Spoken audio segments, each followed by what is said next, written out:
como son demasiadas y tenemos una hora, en lo que me voy a enfocar son en las principales micosis y virosis que se han descrito justamente en el 2024 y 2025, ¿sale?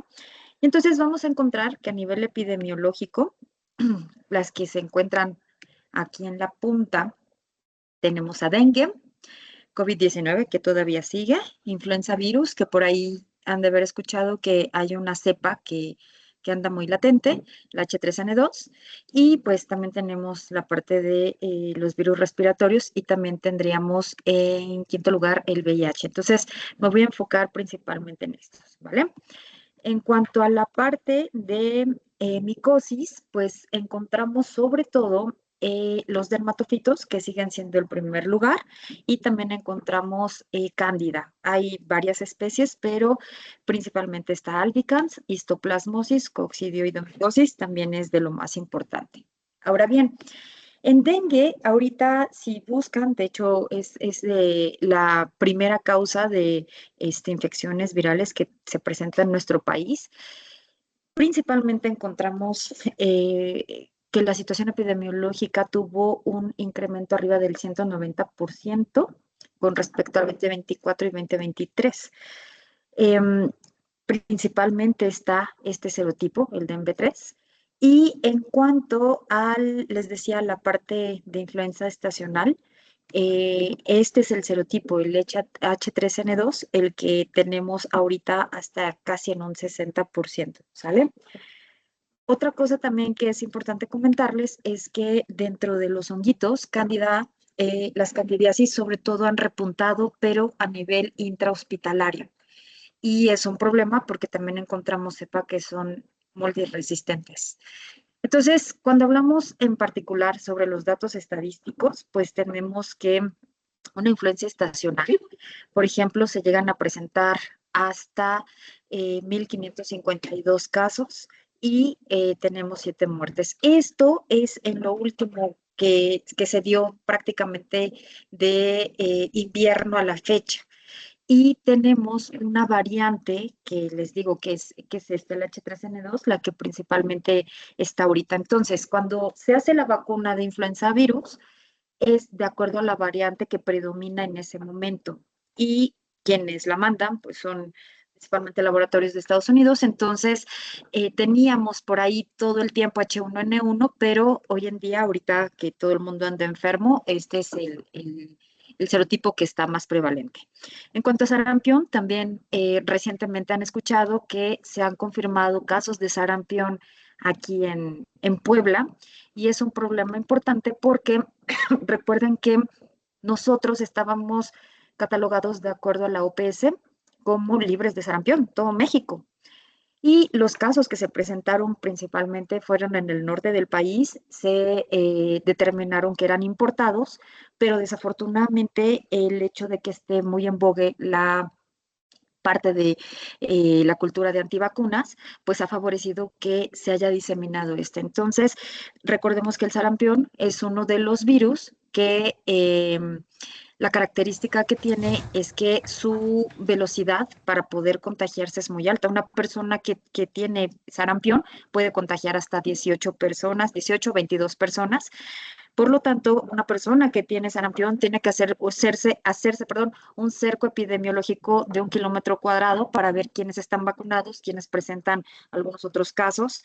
Y no hay tanto problema con la parte del exantema y la clínica. El problema son las complicaciones. Entonces, sí, llegamos a tener 24 defunciones en 2025, que es algo muy importante porque estábamos libres de sarampión, no había sarampión. En el caso de dengue, bueno, pues sí, seguimos teniendo la alta estos casos y bueno, vean el total que cerramos en 2025 con 85 muertes. VIH, sabemos que existen hasta la fecha en 2025 15.500 nuevos casos detectados solo en 2025, pero aún así se estima que existe todavía una gran cantidad de población que no está diagnosticada, ¿vale? También es un caso, bueno, más que un caso, son cosas importantes a nivel epidemiológico. Perdón. En el caso de las infecciones por hongo, les comentaba que las cándidas ahorita están repuntando dentro de los hospitales. Hoy en día no se llaman las enfermedades nosocomiales, sino que se denominan IAS, infecciones asociadas a la salud, a la atención a la salud, que son las que se dan dentro de los hospitales. Las tiñas, que pues toda la vida vivimos con ellas, están a nivel mundial. Histoplasmosis también ha aumentado sus casos y coccidioidomicosis, sobre todo en las zonas del norte del país y también en las zonas donde ahorita tenemos o ha habido este cambio más de turismo, que les gusta el ecoturismo, pues obviamente tienen más contacto con estos bichos. Bueno, en particular, hablando de dengue, pues dengue, recordemos que existen 4 serotipos, del DEM1 al DEM4, y pues nosotros podemos infectarnos por cualquiera de ellos. Obviamente la transmisión es únicamente por la picadura del mosquito, el Aedes aegypti, y también es importante comentar que, bueno, la transmisión puede ser justamente de madre a hijo o en el caso de transfusiones sanguíneas. También es importante comentarlos que durante la primera semana del 2026 se han dado nuevos casos, sobre todo en Sonora, Sinaloa, Tabasco y Veracruz, que pues son los lugares donde sigue habiendo predominancia de este virus, ¿sale? Entonces, en cuanto a la parte de los síntomas, quiero que se acuerden así de manera muy general, que suelen aparecer entre el día 4 a 10 después de la picadura y duran la fase aguda de 2 a 7 días, aproximadamente una semana. Características importantes que vamos a ver: fiebres elevadas de 40 grados, cefaleas, el dolor, a nivel oftálmico, dolores musculares y articulares, náuseas, vómito y obviamente la parte del exantema. La parte de los signos de alarma que debemos de tener muy en cuenta es que normalmente aparecen entre el día 3 y 7 de haber presentado la infección y estos pues va a estar presente sobre todo con un dolor abdominal intenso, con vómitos persistentes que son 3 o más en 24 horas. Vamos a tener sangrados de encías, vamos a tener epistaxis, podemos tener melena, podemos tener hematemesis, dificultad para respirar, fatiga, ¿sale? Y esto, pues recordemos que también se da por haber tenido una infección por diferentes serotipos. Ahora, en cuanto a la fase de recuperación, pues vamos a tener que aproximadamente después de 48 a 72 horas, pues el paciente empieza a sentirse mejor, empieza a tener apetito y empieza con una diuresis adecuada y en general va a decir él que se siente mucho mejor como estaba al principio porque va a desaparecer la fiebre. Pero recordemos que debemos de tener sobre todo mucha hidratación con estos pacientes porque puede haber por ahí algunas complicaciones secundarias por toda la fisiopatología que da la enfermedad. Entonces, ¿cuáles son los signos de alarma que debemos de tener en cuenta para los pacientes que tienen dengue? Sobre todo la fiebre, que está elevada, y pues recordemos que los extremos de la vida son los que debemos de tener como más cuidado en estarlos hidratando bien. El dolor abdominal, el vómito persistente, podemos tener inclusive hepatomegalia, alteraciones a nivel del hematocrito y pues esto nosotros tenemos que monitorizarlo, sobre todo con pues, biometrías hemáticas, con pruebas de funcionamiento hepático y les decía que con bastante hidratación. El diagnóstico como tal, lo que podemos hacer es que hay un diagnóstico diferencial con todos los virus que nos van a dar estas fiebres. Y pues para ello sí existe, como es una de las patologías más frecuentes a nivel viral, entonces sí existen en muchos de los centros de salud diagnóstico a nivel molecular. También hay serología y bueno, ya como tal, el aislamiento pues es como más de investigación, pero pruebas rápidas también las podemos encontrar fácilmente, ¿sale? Y el diagnóstico, pues para aquellos que estén más alejados, pues siempre va a ser clínico y descartando todo lo demás. Recordemos que no hay como tal un tratamiento específico para el dengue, no hay antivirales, tampoco hay tratamiento para chikungunya, Zika, ¿sale? Entonces, muchas de las veces en lo que esperamos justamente el resultado y mandamos, porque recuerden que a veces no es tan fácil poder acceder a estos estudios que son moleculares, entonces recordar que sobre todo el tratamiento de elección pues sigue siendo la hidratación, ¿sale? Y es muy importante también evitar bueno, sí van a dar paracetamol, pero sobre todo evitar la aplicación de algún otro medicamento que nos puede dar un daño hepático.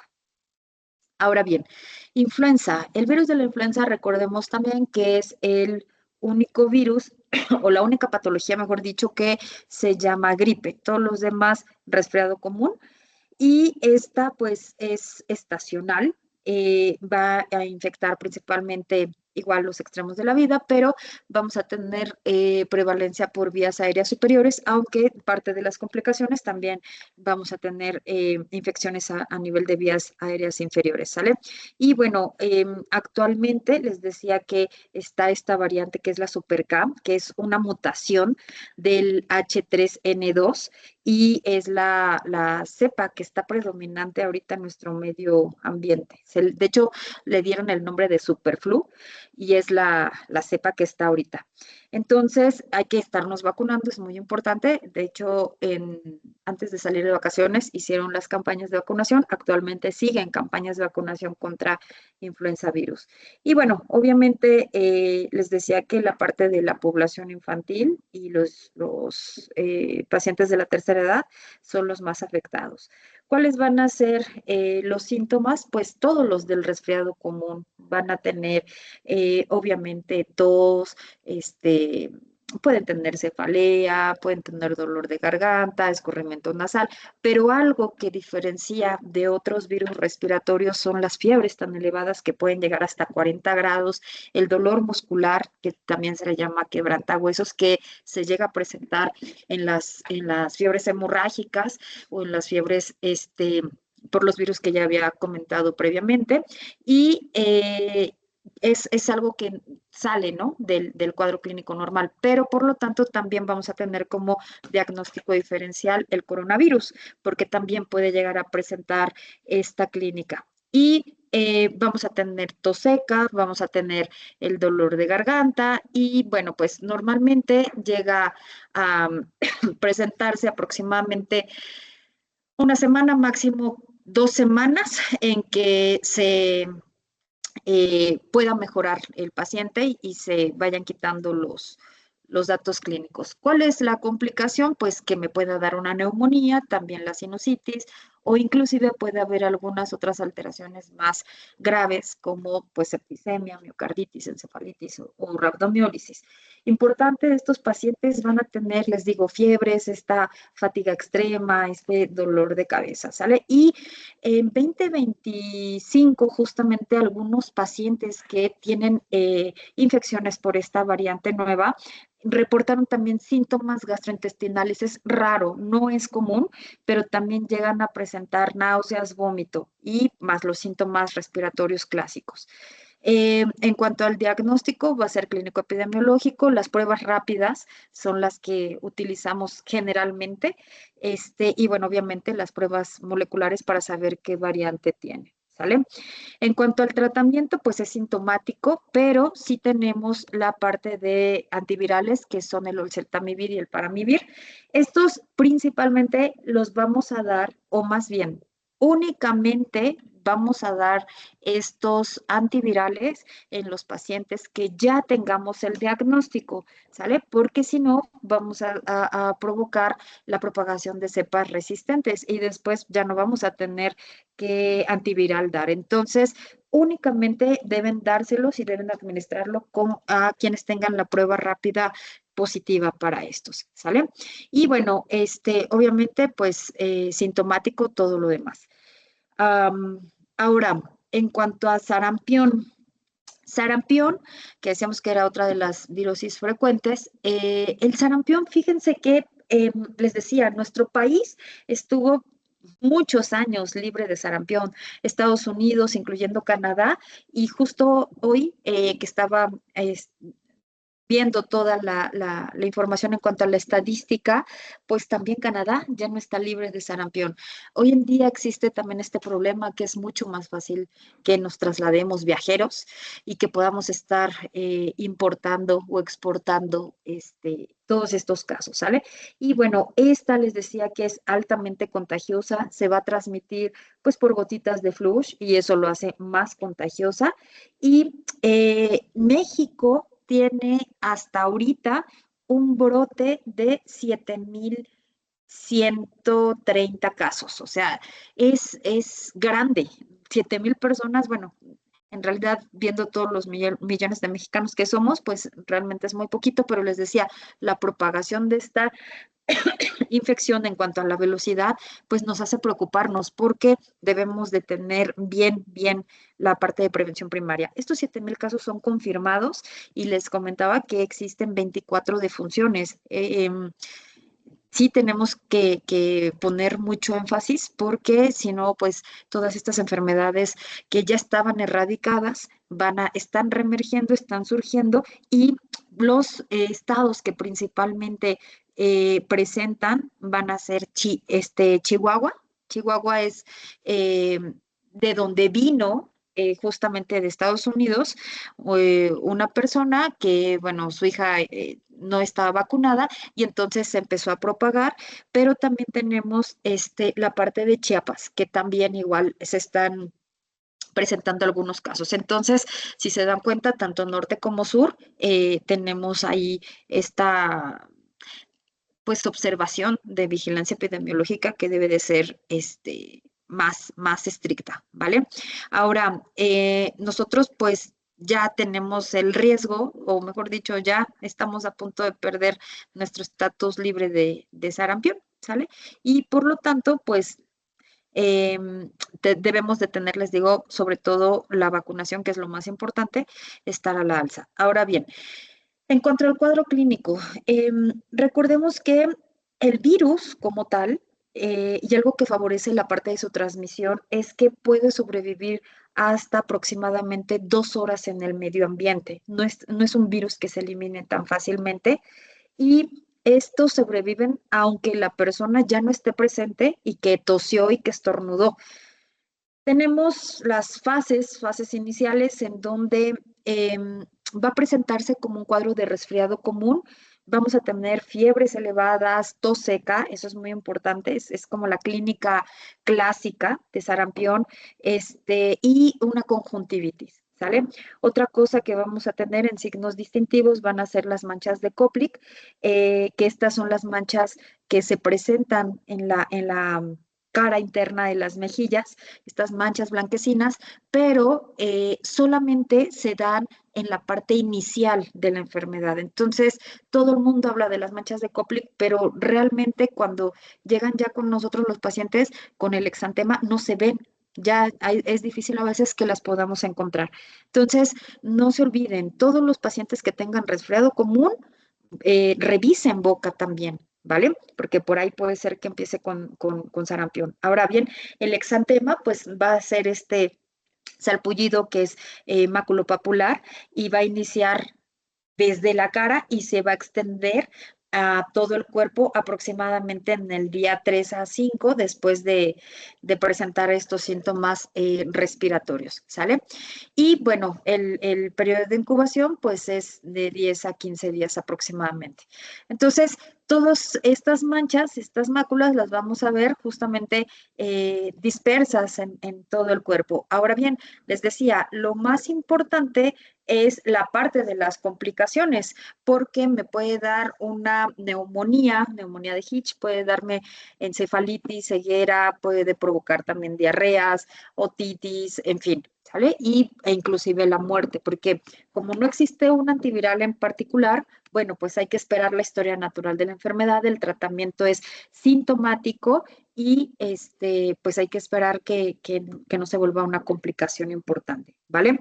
Ahora, en cuanto al diagnóstico, pues es clínico epidemiológico, sí podemos mandar también una prueba de anticuerpos. Recuerden que hay que buscar la IgM porque tendría que estar en agudo, no IgG, porque la IgG es la que nos habla de la vacunación o de ya haber tenido contacto con el agente etiológico. Y también es muy importante que cumplamos todo el esquema de vacunación. Recordemos que es el triple viral y este se va a dar a los 2 meses y a los 12 meses, perdón, y un refuerzo que es posteriormente a ello. Eh, Normalmente la vacunación pues se da de 2 a 9 años, ¿sale? Y es muy importante que todas las personas que no tengan el esquema completo o que nunca hayan recibido vacunación, bueno, pues que también acudan para que se puedan vacunar y tratemos de que no empiece a propagarse, ¿sale?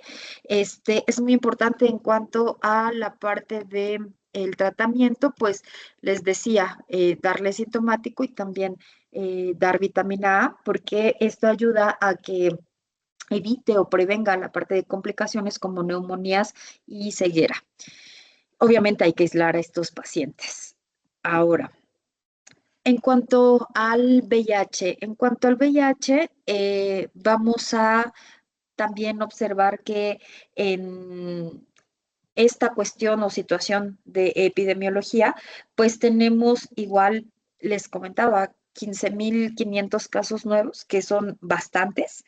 Y estos casos aproximadamente se dieron o se hizo la cuenta en septiembre, octubre del año pasado. Se dice que aproximadamente unas 20.000 personas todavía se encuentran sin diagnosticar. Entonces, es muy importante que hagamos mucho énfasis en el cuadro clínico cuando vienen con nosotros los pacientes.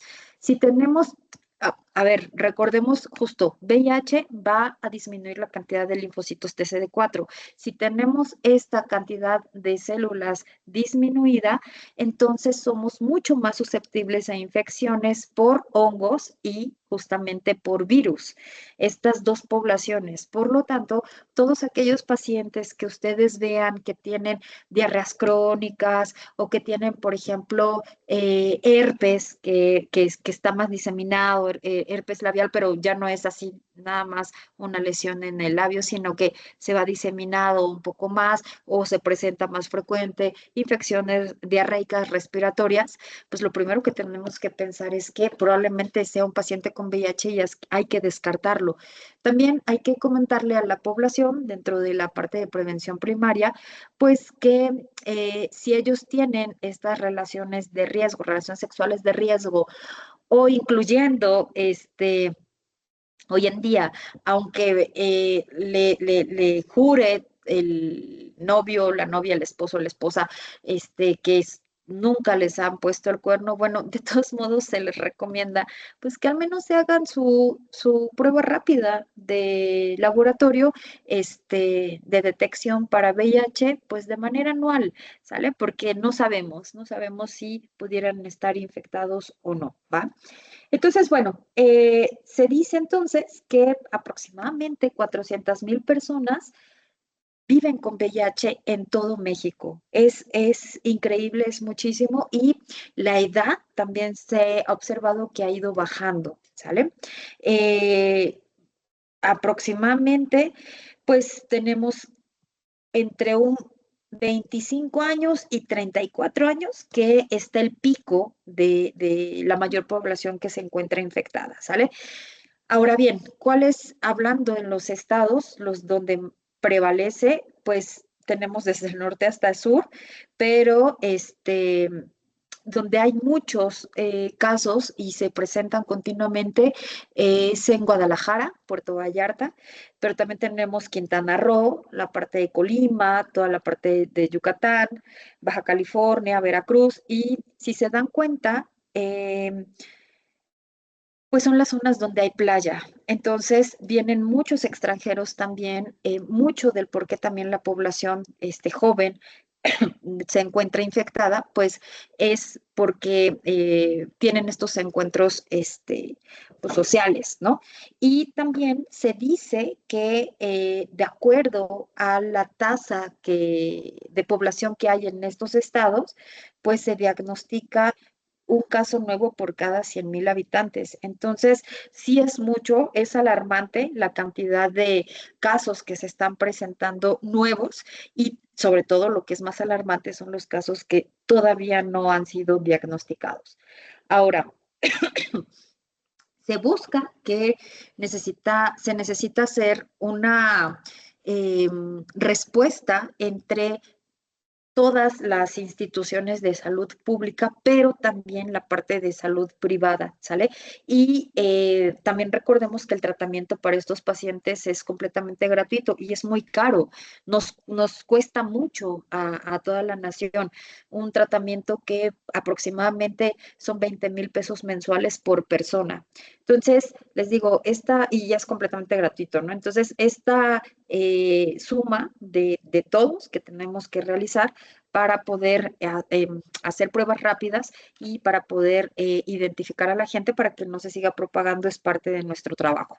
Ahora bien, cuando llegan a tener las personas un contacto, el primo contacto con el VIH, van a tener como un cuadro de gripe, aproximadamente el tiempo que dura el cuadro de influenza virus o de cualquier resfriado común, pero tienen aumento de ganglios, tienen fiebres, tienen esta astenia, dinamia, rinorrea, cefalea, y por eso pareciera que es influenza. ¿Sale? Pero muchas de las veces también pasa desapercibido o son asintomáticos, ¿vale?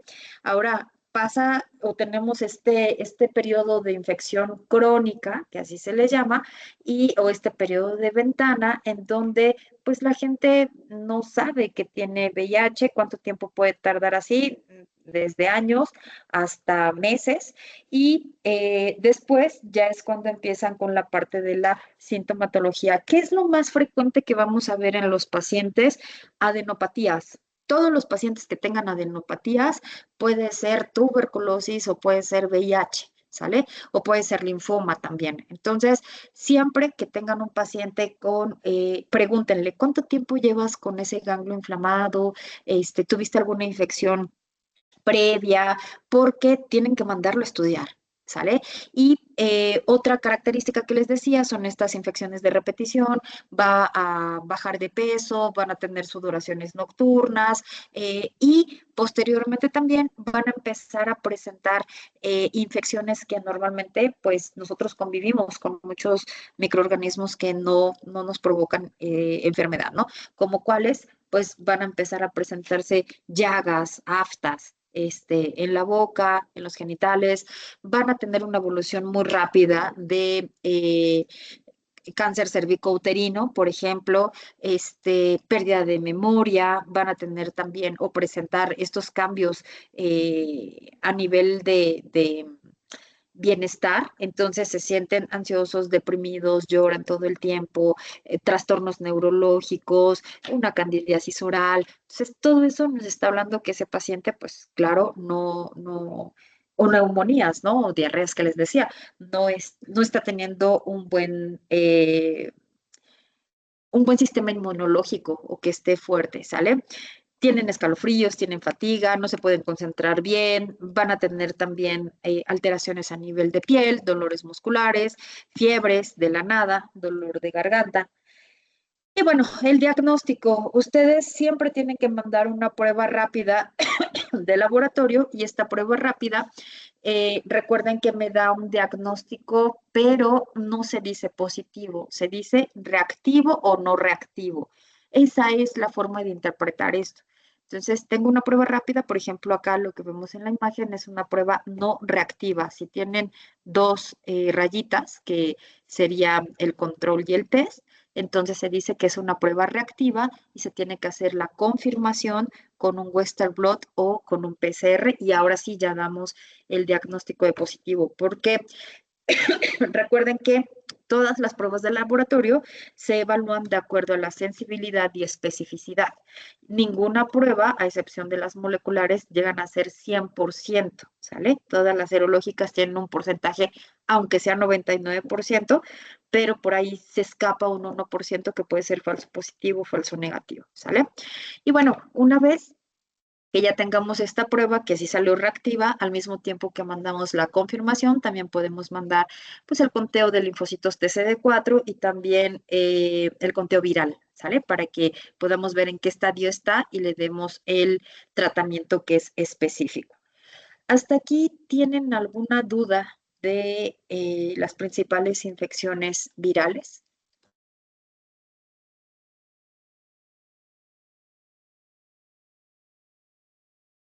Ujú. Creo que no, Adelante, doctora.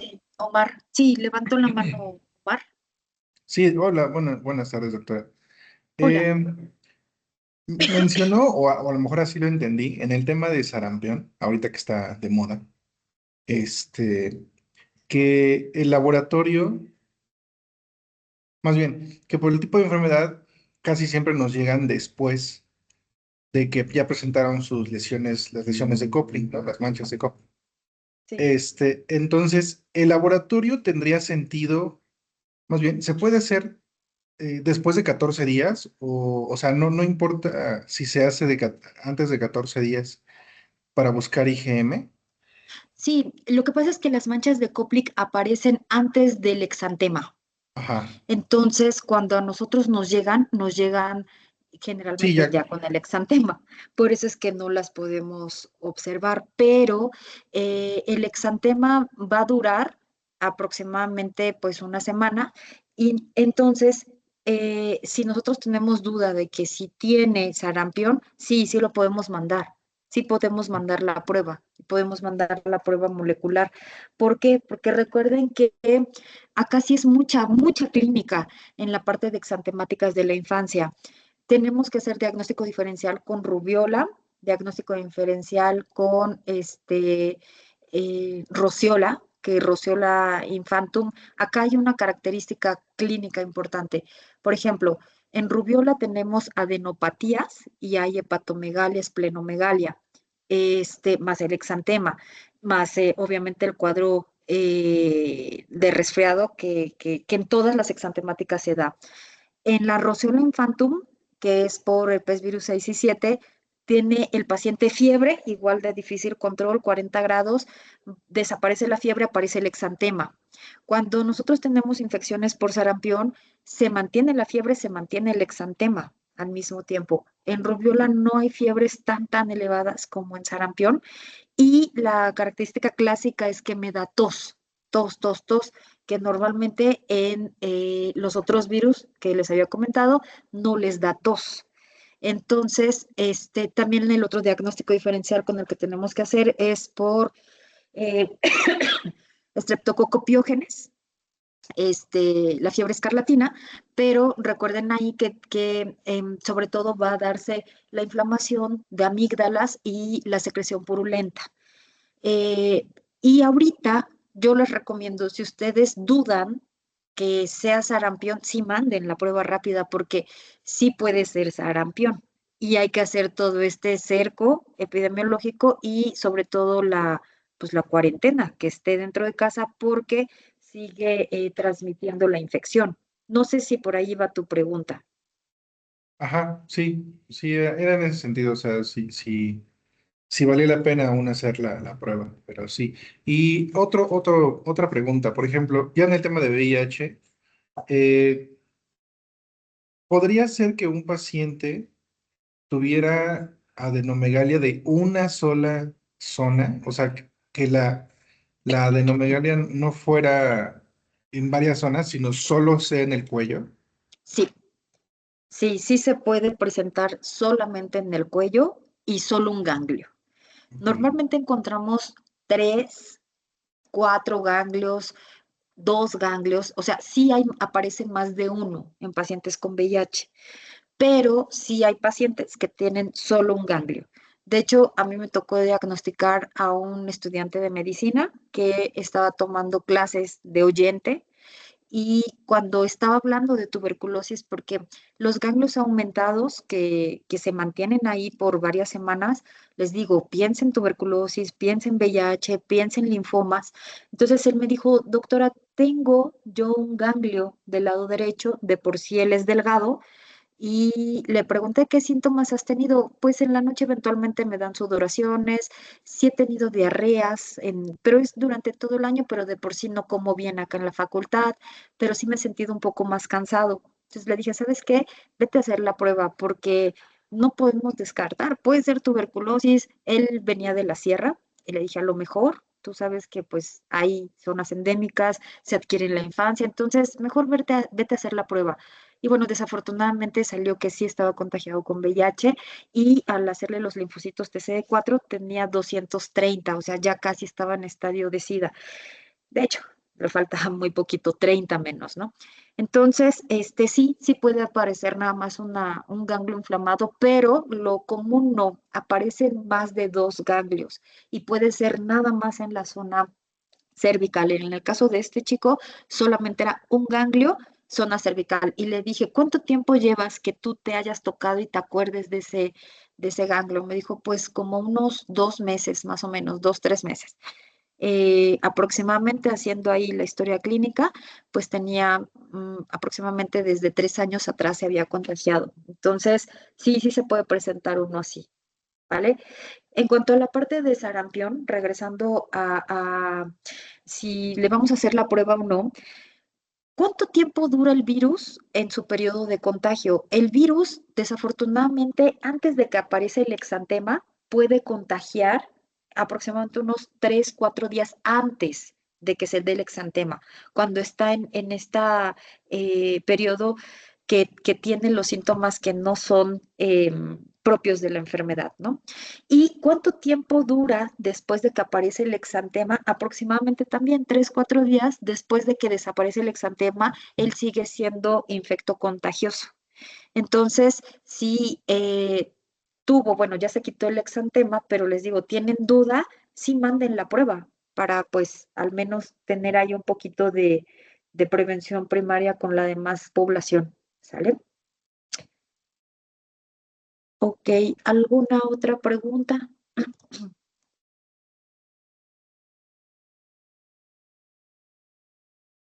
Vale, bueno, nos vamos entonces con la segunda parte que son los dermatofitos.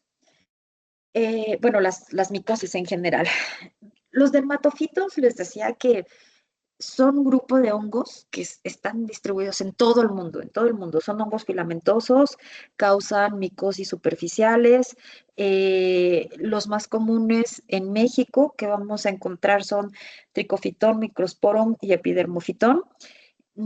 Se dice que aproximadamente un 25% de toda la población mexicana tiene algún tipo de tiña o dermatofitos. O sea, es bastante, ¿no? Es un cuarto de la población. Y bueno, estos géneros principalmente que les comentaba son los que se llegan a presentar. Ahora bien, las manifestaciones clínicas que vamos a tener de forma frecuente, pues me van a dar alteraciones, sobre todo a nivel dermatológico, claro que les decía que estos son pues hongos superficiales, y eh, por ejemplo, las tiñas de las uñas, recuerden que se les llaman tiñas, las tiñas de las uñas van a afectar principalmente a mujeres y principalmente en edades de 20 a 50 años. Es como lo más frecuente. Las tiñas de los pies es la segunda micosis de hongos dermatofitos más frecuente y esta afecta en la población igual, hombres y mujeres, es el famoso del pie de atleta. Y la tiña del cuerpo se va a presentar principalmente, justo como lo estamos viendo acá en estas imágenes, en donde van a tener un borde activo que presenta eritema. ¿Y a qué se refiere con un borde activo?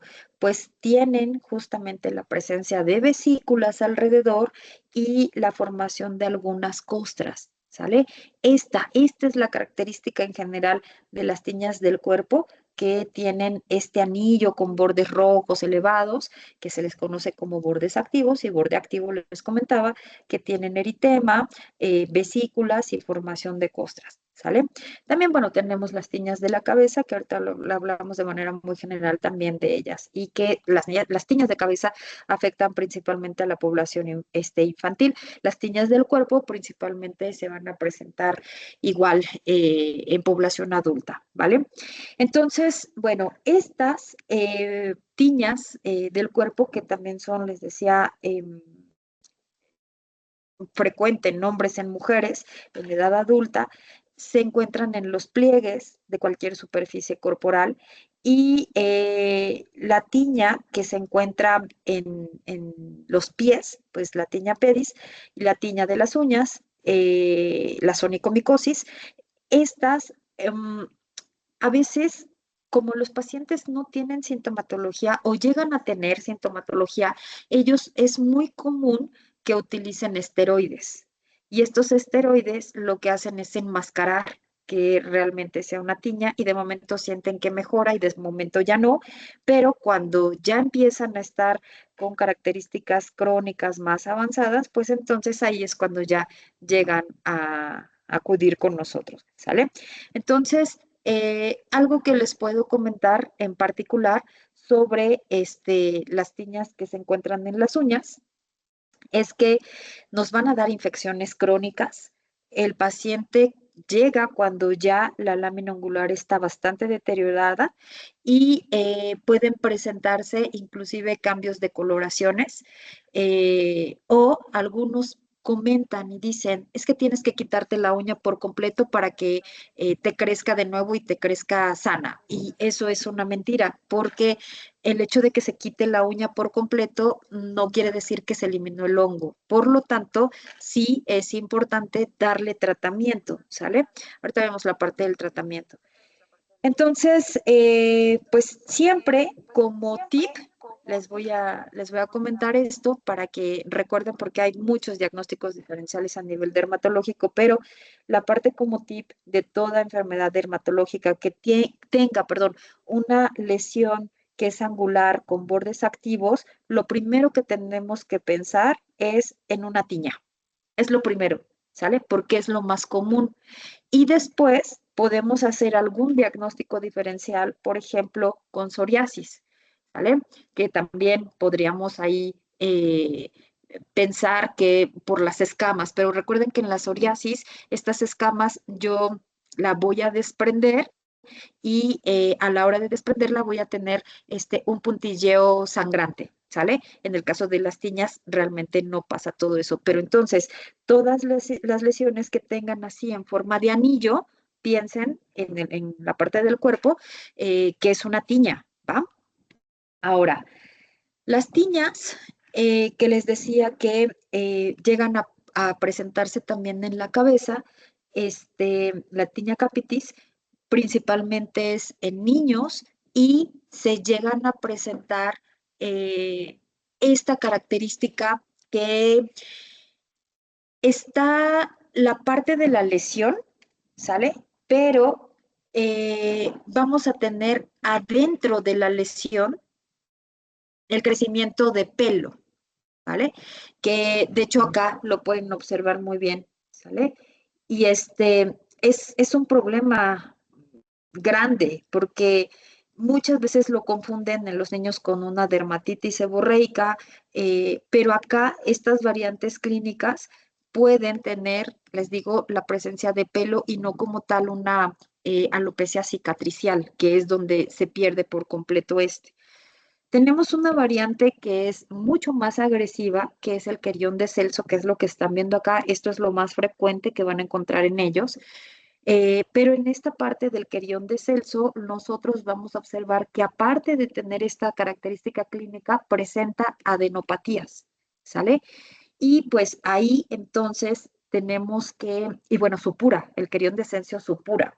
tenemos que hacer un diagnóstico diferencial con una infección por estafilococos de piel, ¿sale? Y tejidos blandos.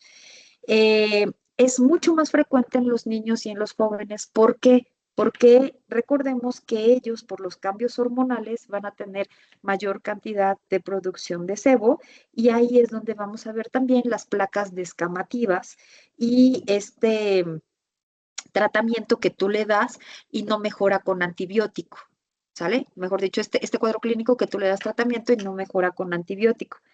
Entonces, ¿qué les recomiendo? Que todos las dudas que tengan, por ejemplo, en esta lesión, en este tipo de lesión, el diagnóstico por hongos va a ser microbiológico. Tienen que mandar, ahorita vamos a ver cómo se mandan los raspados.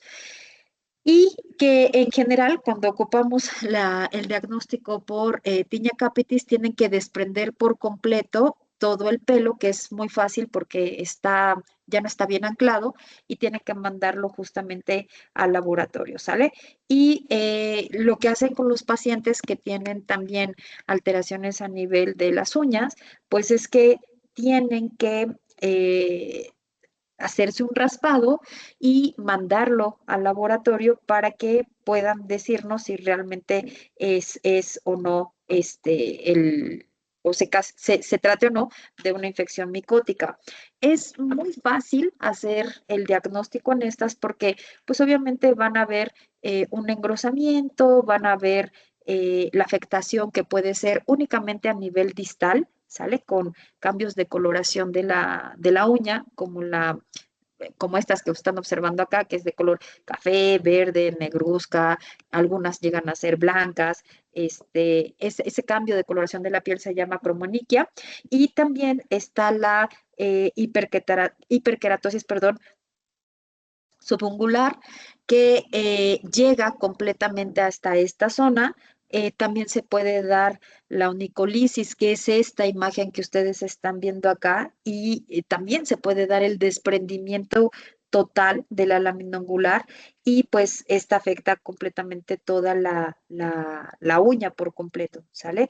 Ahora, siempre que tengan este tipo de pacientes en donde se presente así esta característica, donde está la afectación de toda la uña por completo o que la uña se vea blanquecina, como tip les digo que siempre busquen y descarten VIH, ¿sale? En el inicio les comentaba que las infecciones por hongos y por virus son las predominantes en estos pacientes. Entonces, va a haber una hiperkeratosis, una uña gruesa, una uña deformada, una uña que es toda blanca, manden la prueba de VIH, ¿sale? El tratamiento, como bien les decía, no es como tal quitar la uña, sino pues darle bien el sintomático y pues aún así, aunque nosotros mandemos al laboratorio la muestra, si no está bien tomada o si no se observa bien al microscopio, no hay suficientemente muestra, tenemos hasta un 30% de casos de falsos negativos. Es mucho. Entonces, si tienen dudas y no tienen la respuesta favorable, que sea negativa a hongos, entonces tiene que volver a mandarlo, ¿va? Porque les digo, ya sea por el laboratorio, que no esté bien entrenado el químico, que no crezca el cultivo, que no se pueda observar al microscopio, no podemos descartar por completo, ¿vale? En cuanto a la parte de el diagnóstico, en la tiña del cuerpo lo que tenemos que hacer es el raspado de la piel, de todas esas escamas, y son las que tenemos que mandarlas. En el caso de la cabeza, les decía, tenemos que arrancar o quitar esos pelos para mandarlos al laboratorio. En el caso de las uñas también se tiene que hacer un raspado y es importante hacer estos dos, mandar el examen en fresco de hidróxido de potasio y el cultivo. Como tal, pues existen varios tipos de tratamientos que vamos a utilizar de antifúngicos, varios antifúngicos que pueden ser tanto en cremas como sistémicos y pues esto va a ser dependiendo de la extensión de la infección y el tiempo, pues al menos se tiene que dar por unas 6 semanas. Ahora, en cuanto al tratamiento con dermatofitos, encontramos que el 60 al 70% son la causa, los tres géneros que ya les había platicado. Todos estos dermatofitos, todos son sensibles a la terbinafina, todos. Por lo tanto, acuérdense, dermatofito le voy a dar terbinafina, ¿sale? Podemos tener otros hongos que también nos pueden dar alteraciones a nivel de piel, que son cándida. Estos se presentan del 20 al 30%, pero estos tenemos como tratamiento de primera elección el fluconazol, pero principalmente albicans, porque tenemos otras especies como Galbatra y Crusei, los cuales son resistentes al fluconazol y a ellas les tenemos que dar intraconazol. Por lo tanto, si dudan, les decía, todo el estudio microbiológico es importante para el diagnóstico y dar un buen tratamiento. En el caso de los mohos ambientales, tenemos estas tres especies que también estos tres géneros, perdón, del 5 al 10% nos pueden dar algunas alteraciones a nivel de las uñas, y son resistentes a todo. Entonces, a todos los antimicóticos. Por lo tanto, con ellos normalmente lo que hacen con las uñas es un raspado y le tienen que poner urea al 40%, es una crema de urea al 40%, y lo mezclan con alguno de estos dos activos para darlo y son sesiones seriadas, seguidas. ¿Para qué? Para que podamos eliminarlo. Entonces, no tomen como a saco roto si el tratamiento no está funcionando, porque acuérdense que es por largo tiempo. Probablemente si no sea esta causa, pueden ser levaduras o pueden ser mohos ambientales también. Ahora, en cuanto a Cándida, Cándida, les decía que ahorita el problema que tenemos son las especies que se están presentando con mayor resistencia y la más común es albicans. Nos puede dar que lo más común de las infecciones es una candidiasis vulvovaginal y esta pues es la manifestación clínica más frecuente obviamente en mujeres que se encuentran en etapa reproductiva sin que sea una enfermedad de transmisión sexual, recordemos, y se dice que hay una prevalencia hasta del 20% de candidiasis en mujeres, o sea, que se mantiene ahí en general, en toda la población, les comentaba de mujeres en etapa de reproductiva, hasta el 20%, o sea, ¿seguro les va a llegar una cándida al consultorio? Sí. Características clínicas, recordemos que nos va a dar prurito, pueden tener, más bien van a tener esta descarga de secreción que es blanquecina, no huele mal, pero el prurito es lo que por el cual acuden con nosotros, porque van a decir, sí, estoy teniendo flujito, pero pues ese no me molesta, no huele mal, no tienen nada, ¿no?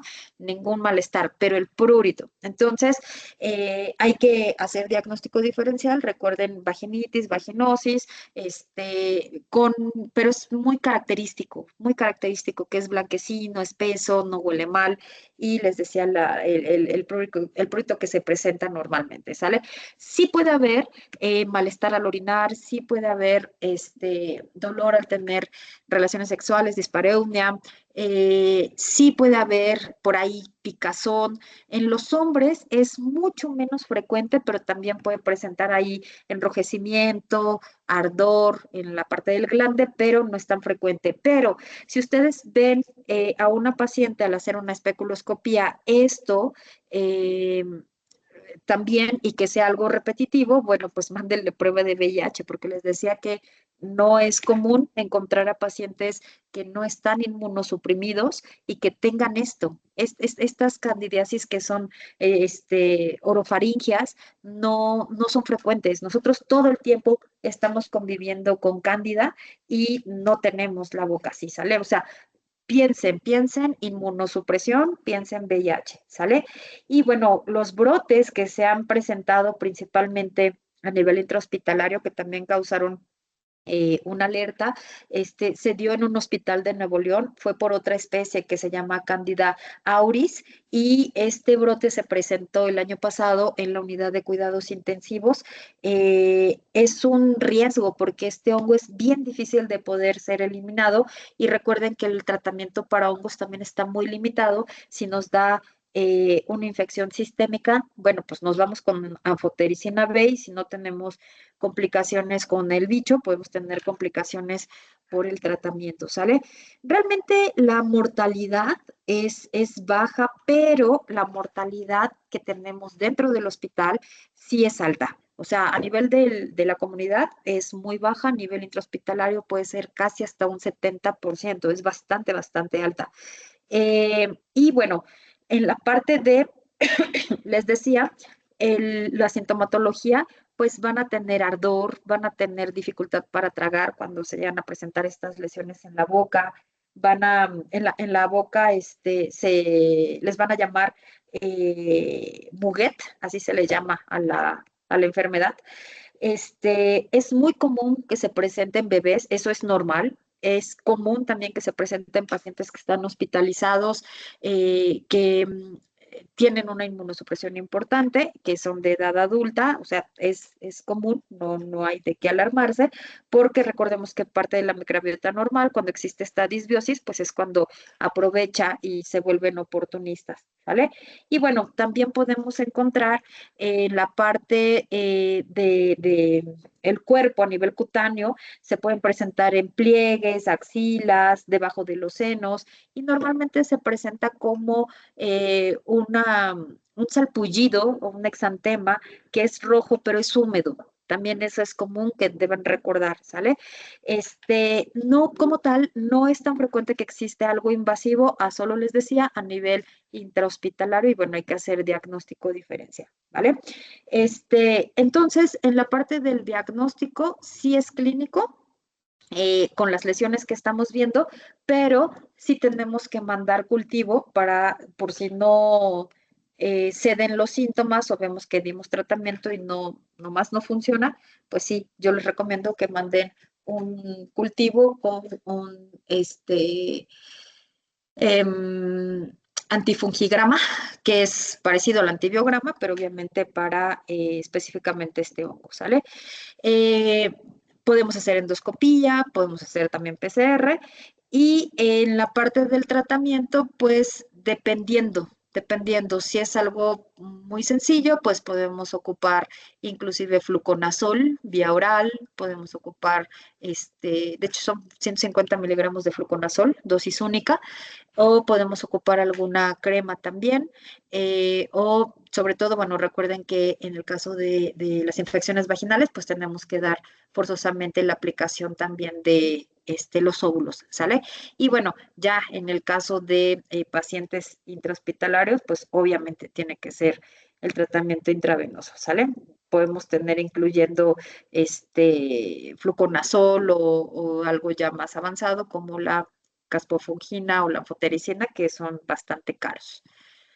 Ahora, el siguiente que vamos a ver son los aspergilos, que igual es un recordatorio de los aspergilos, recuerden que son estos hongos que sobre todo nos van a dar en la mayoría de la población, pues reacciones alérgicas, pero también pueden llegar a provocar una infección a nivel de vías respiratorias bajas, que es importante. Recuerden que es el hongo aspergillus y que se disemina principalmente por las esporas en pacientes que tienen alguna afectación pulmonar, pacientes con EPOC, pacientes que tienen su sistema inmune débil, pues son los más susceptibles, ¿sale?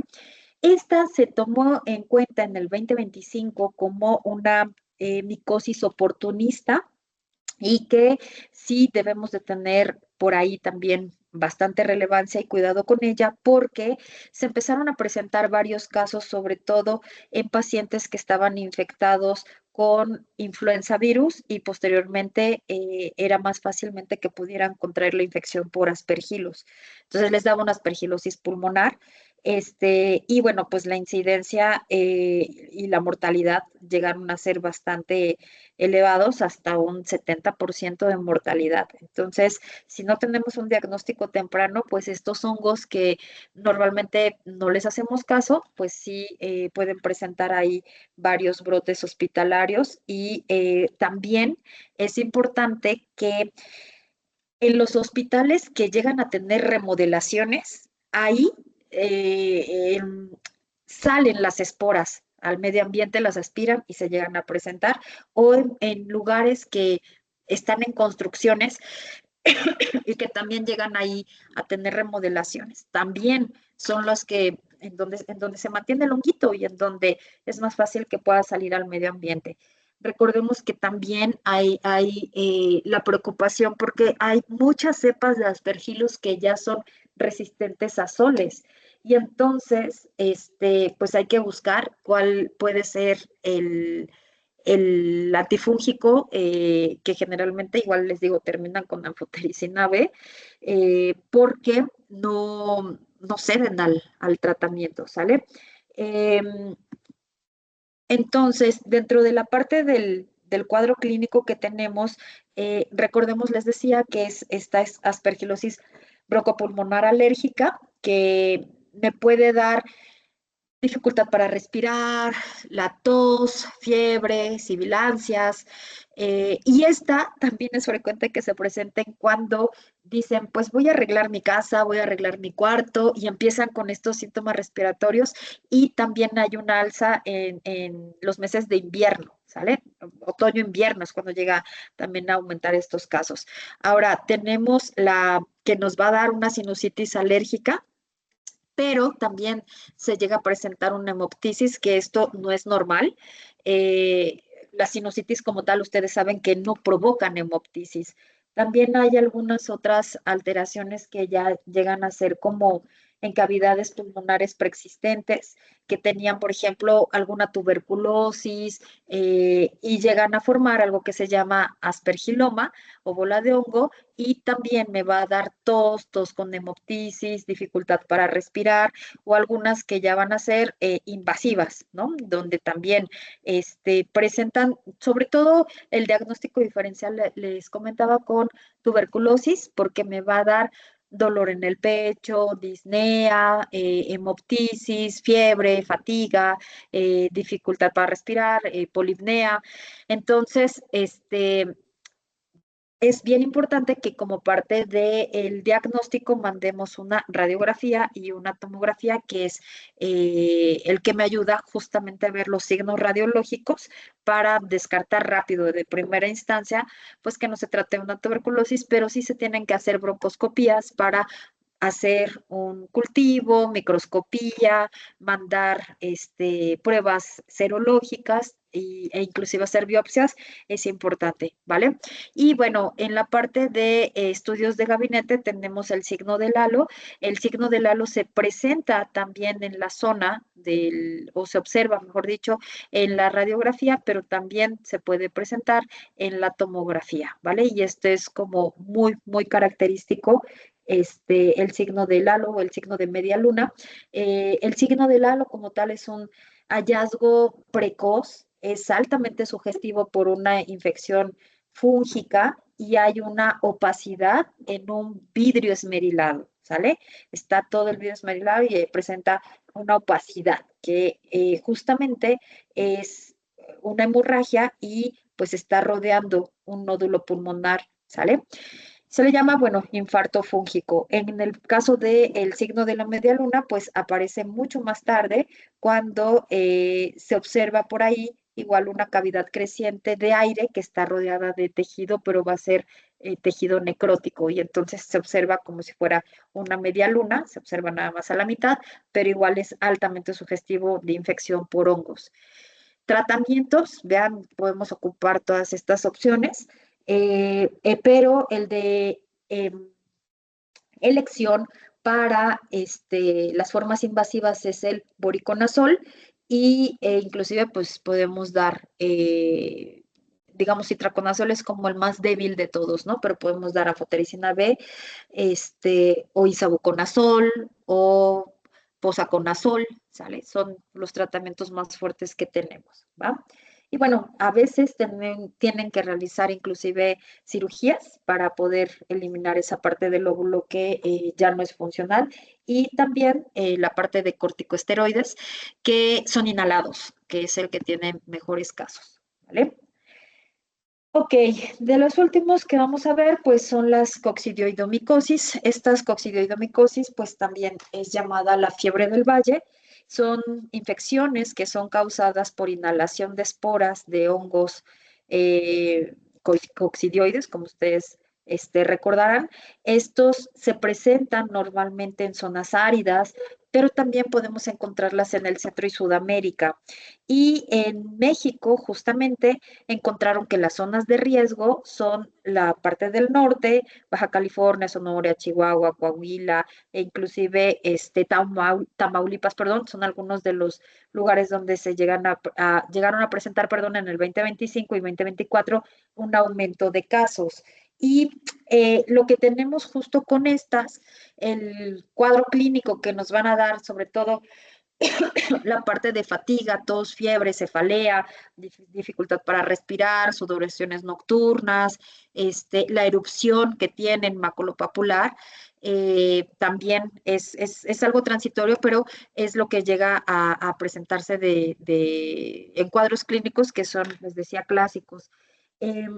Sabemos que la forma de transmisión pues van a ser por todas estas esporas que están en su forma de artroconidias y que se diseminan en el viento, en el polvo, secundario a alguna construcción que se removió, inclusive agricultura, que estuvieron moviendo ahí la parte del suelo, excavaciones, y bueno, normalmente va a afectar a personas de la tercera edad, personas con VIH, personas inmunodeprimidos, trasplantados, que tienen quimioterapia. Entonces, normalmente es quienes llegan a presentar estas patologías, ¿sale? Tenemos como cuadro clínico una enfermedad aguda leve que únicamente me va a dar fiebre, tos, cansancio, cefalea, dolor articular, escalofríos, las reacciones cutáneas que les decía que es el salpullido eritematoso.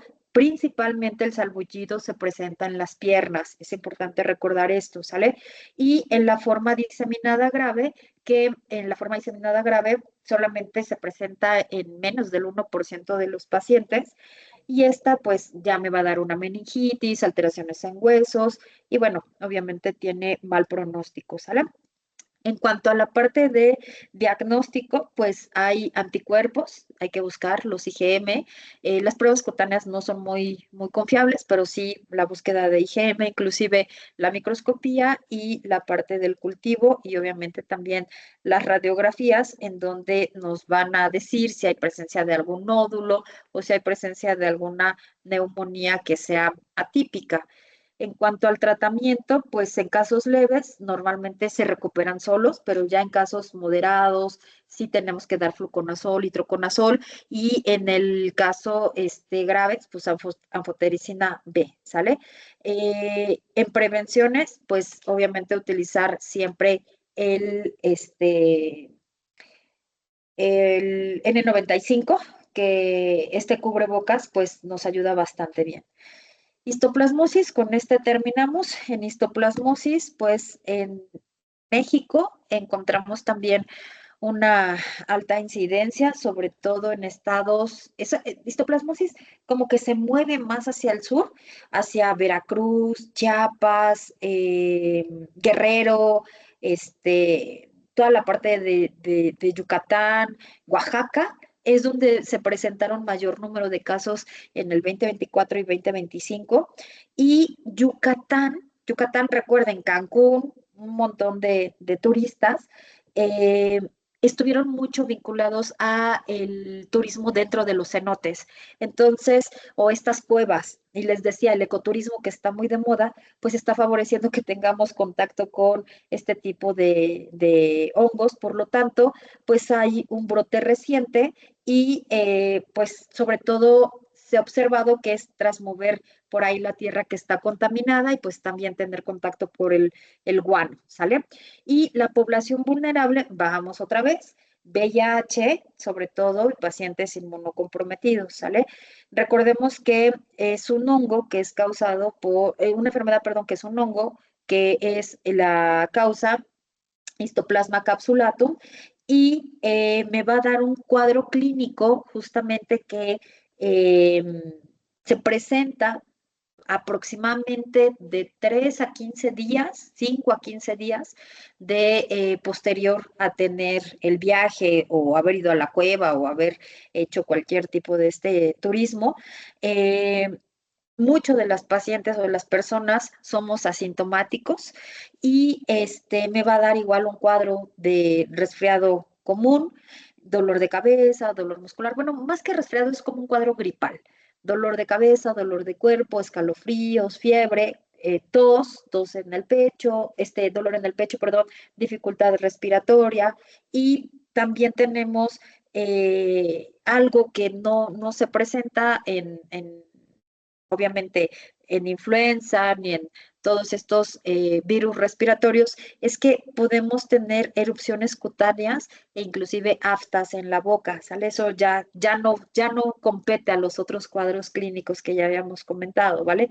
Y aparte tenemos casos donde se da una diseminación, que sobre todo son en inmunocomprometidos, en donde va a afectar hígado, a nivel oftálmico, a nivel del sistema nervioso. Y bueno, obviamente si no se da un buen tratamiento, pues es mortal, ¿sale? Las pruebas de antígeno, tanto en orina como en sangre, son las ideales que podemos utilizar para un diagnóstico rápido, pero también se pueden mandar cultivos, biopsias, obviamente la parte de radiografías, tomografías para buscar nódulos, cavitaciones, y pues poder tratar de hacer el diagnóstico diferencial. Ahora, el tratamiento, pues en el tratamiento tenemos asintomático o el leve, pues obviamente no se les da tratamiento en casos leves y en casos moderados sí se les da itraconazol, pero el tratamiento llega a ser hasta de 6 a 12 semanas, o sea, si el tratamiento es largo. Y en el caso grave, pues nos vamos con lo más fuerte que tenemos, que es anfotericina B. Entonces, acá se recomienda que siempre que van a trabajar en estas áreas que donde la gente no va tan frecuentemente, pues humedezcan el suelo para que no levante tantas esporas, utilizar, les digo, el cubrebocas N95, limpiar muy bien gallineros o lugares donde hay guano, y bueno, hay que tratar de evitar la exposición directa, sobre todo con estas zoonosis, ¿no? Con este tipo de animales. Y pues les dejo la bibliografía y no sé si tengan alguna duda en la parte de honguitos.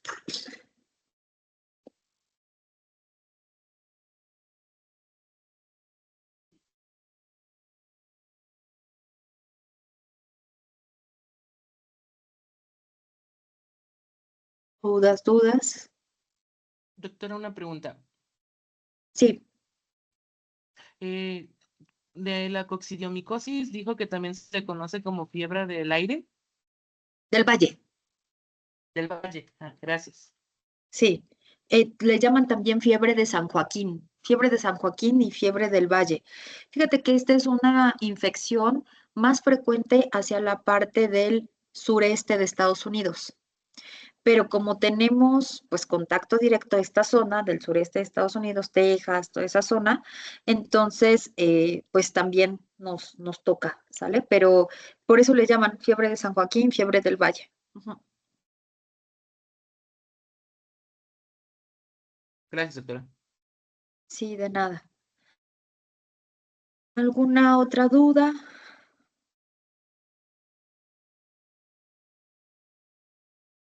Bueno, pues espero haberles recordado un poquito, refrescado un poquito sobre estas infecciones. Ya tienen la presentación y bueno, quedo a sus órdenes para cualquier duda que tengan. Yo me encuentro en el área de coordinación de internado. Ahí estoy para servirles. Muchas gracias. Gracias, doctora. Muchas gracias, doctora. Muchas gracias, doctora. Muchas Gracias. por su participación. Gracias, doctora, por su Tarde. tiempo. Gracias, doctora Fátima. Suerte y éxito, futuros colegas. Gracias, doctora. Gracias, doctora. Gracias, doctora.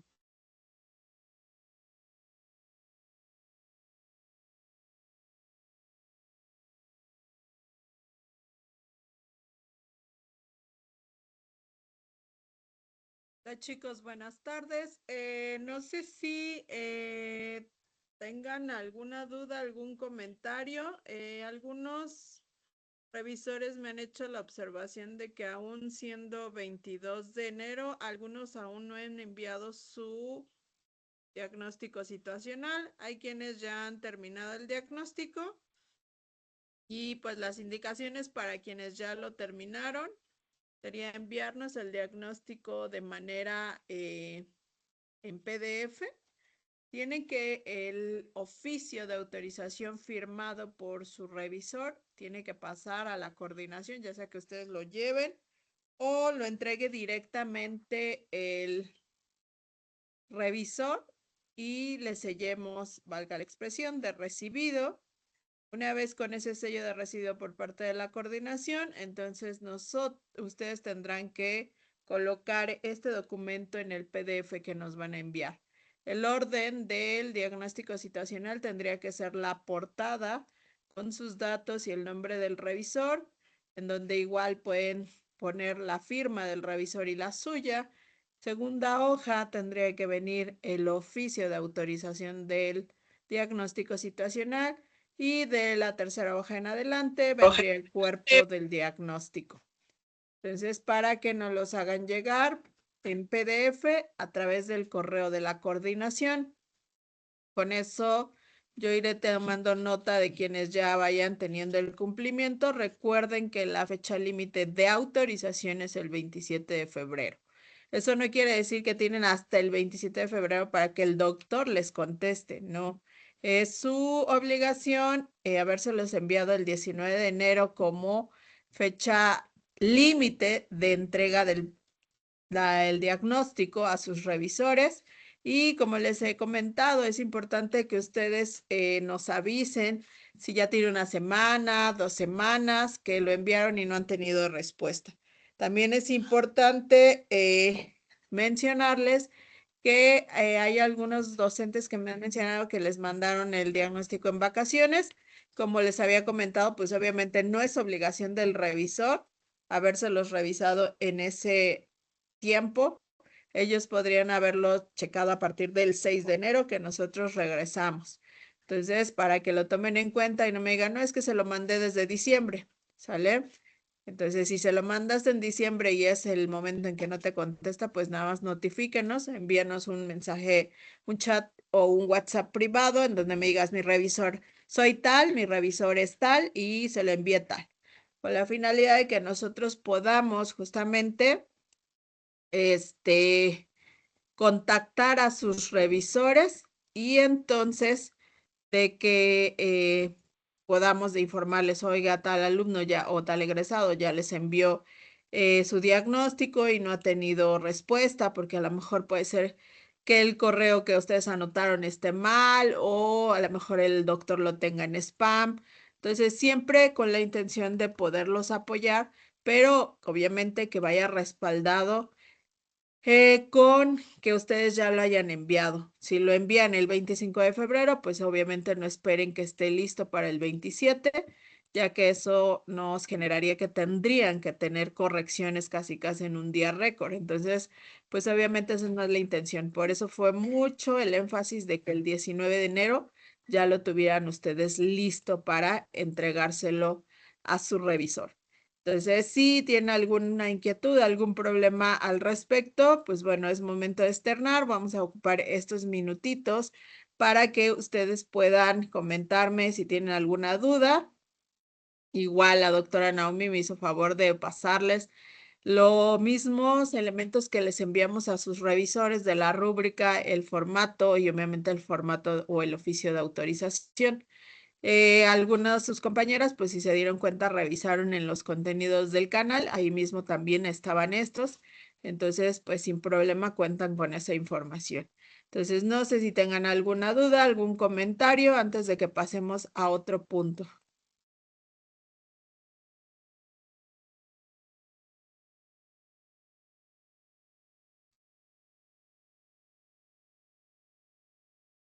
Doc, solamente para que me quede claro, este, yo mi diagnóstico ya se lo envié a mi revisor desde el 7 de enero, como lo había dicho usted. Ya me contestó, ya lo recibió, pero hasta es la fecha que no he tenido comunicación con él en cuanto a alguna corrección o algo de ese estilo. ¿Le vuelvo a mandar mensaje o espero a que él me vuelva a contactar? ¿Cuándo se lo enviaste? Se lo envié el 7 de enero. Ok, entonces creo que es pertinente para que le puedas enviar un correo y decirle, doctor, soy el alumno, el egresado tal, le envié mi diagnóstico, sigo en espera de cualquier observación, o bien en caso de ninguna observación, pues su autorización para la presentación del diagnóstico. Ya si en caso de que Gracias, doctor. a ese momento no te ha contestado, entonces indícanos para que nosotros le volvamos a recomendar. Si es posible, pues envíale un correo el día de mañana y en la siguiente semana, por favor, indícanos cuál fue la respuesta. Sí, doctora, gracias. Gracias a ti. ¿Alguien más?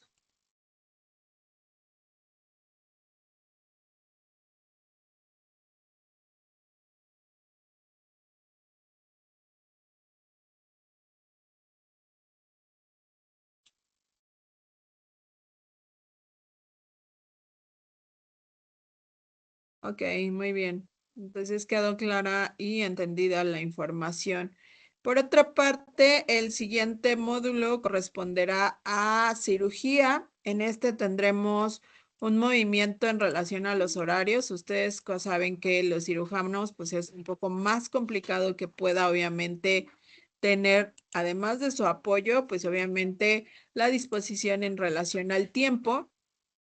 Entonces, bueno, tampoco ha sido un cambio abrupto, pero sí es importante que lo tengan en consideración para que vayan justamente programando sus tiempos en relación a más tarde lo daremos a conocer, yo creo más tardar a la próxima semana, esperando que no haya modificaciones, pero en teoría las clases van a ir desde lunes hasta viernes, ¿sale?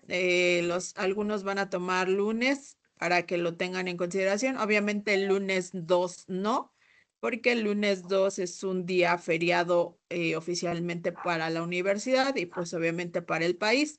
Entonces el día 2 no, comenzaría el día 3 de febrero a las 5 de la tarde para que lo tengan en cuenta. Casi todas las sesiones virtuales serán en ese rango de horario de 5 a 7 de la noche y tomando en consideración los días lunes.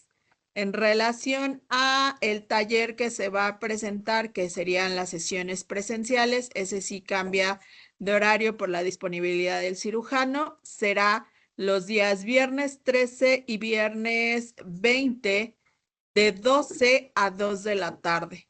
¿Sale? De 12 a 2 de la tarde es el taller de suturas para que por favor lo tengan en cuenta, programado. Yo entiendo que hay algunos que trabajan, entonces pues es importante que vayan revisando cómo pueden ajustar sus tiempos. Y también les comento que van a requerir un material para ese mismo taller de suturas. Denme un momentito nada más para que les pueda indicar cuál va a ser esa información que requiere el doctor para poder trabajar. El aula pues va a ser en el salón 110, de todos modos se los vamos a recordar ya muy cercano, pero como va a cambiar de 12 a 2, pues va a ser en el 110, a diferencia del 113 que vienen manejando ahorita. Y el material, denme un segundito.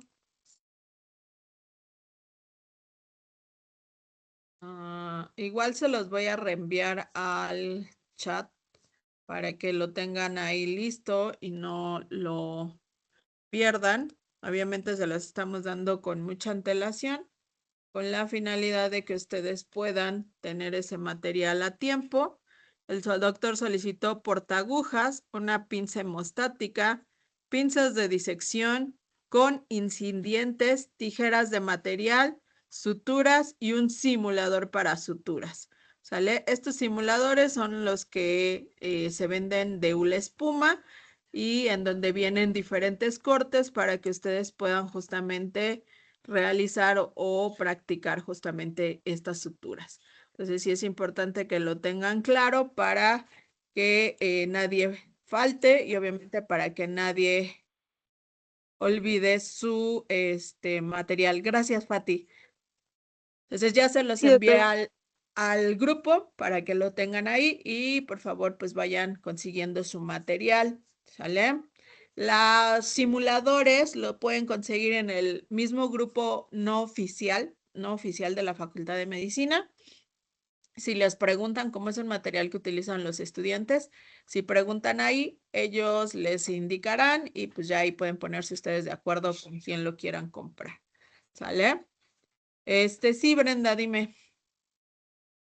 Hola, Doc, buenas noches. Justo esa era mi duda. Si, bueno, es que cuando cursamos cirugía nos pedían una tabla. No sé si esa sirva, si todavía la... Perdón, dependerá de cómo esté. A lo mejor no, ya no sea tan funcionable, no sé cómo esté en relación a calidad. Entonces sí tendrías que revisar para ver si aún así es funcional o ya no. Ok, sí. Gracias, doctora. De nada para servirte. ¿Alguien más? ¿Alguna duda? ¿Alguna pregunta? ¿Algún comentario?